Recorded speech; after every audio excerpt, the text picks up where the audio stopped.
Everyone says that today, the royal family is nothing more than a ceremonial figure, even though they choose the government, have final approval over all legislation, and own half the country. And so while we remember Queen Elizabeth, let us not forget how this incestuous family has used their own children to gain power. Parliamentary lawfare over trading rights between England and Scotland led to the first iteration of the United Kingdom in 1707 and created the legal groundwork for George of Hanover to be crowned King of England and Ireland in 1714. He was 55 years old, married to his first cousin, and didn't speak any English because he was from the German House of Hanover. The English people were not happy about this, and his coronation was met with riots all across the country, followed by years of rebellions.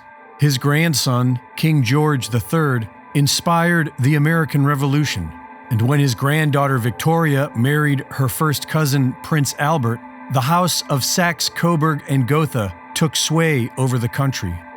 Throughout the First World War, the people of England were questioning the loyalty of the German bloodlines who ruled over them, which prompted the royal family to change their name to Windsor in 1917.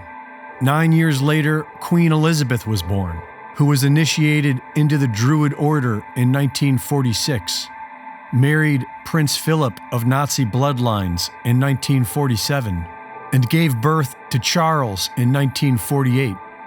In 2010, William Coombs, survivor of Canada's infamous residential schools where the mass graves of children were found, claimed to have witnessed Queen Elizabeth and Prince Philip visit the Kamloops Residential School in 1964, where they took 10 of the children away with them, never to return.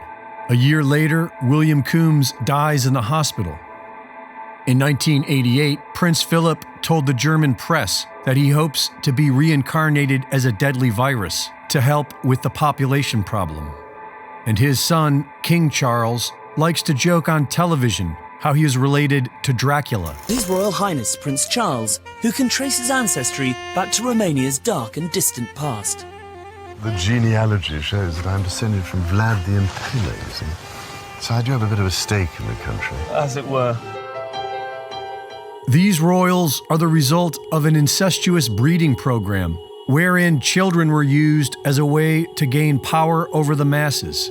So it's no surprise that they are caught up with the likes of Jeffrey Epstein, who made a living using children to leverage power, and Jimmy Savile, who had unfettered access to rape hundreds of children inside NHS hospitals and was a dear friend of King Charles.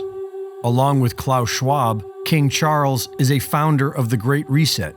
He's as green as Greta Thunberg, and last year he announced the need for a military-style campaign to bring the world to zero emissions. Here we need a vast military-style campaign to marshal the strength of the global private sector. With trillions at its disposal, far beyond global GDP, and with the greatest respect, beyond even the governments of the world's leaders, it offers the only real prospect of achieving fundamental economic transition. So, how do we do it? We know how they'll do it. By cutting off Europe's fuel and forcing the people back into the 1700s. Reporting for InfoWars, this is Greg Reese.